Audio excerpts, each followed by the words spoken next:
go to the CMS dashboard in the top left corner and select Posts in the sidebar. At the bottom, select Add New Post and give your post a title. The slug will be generated automatically. Add a featured image and add an excerpt here.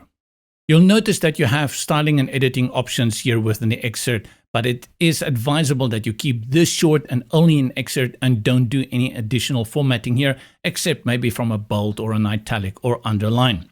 Decide whether you want to keep it a draft or publish. I'll put it on publish and add any categories if you have. Select Save Changes, and with that you will open up also translation, SEO, social sharing, as well as code injection.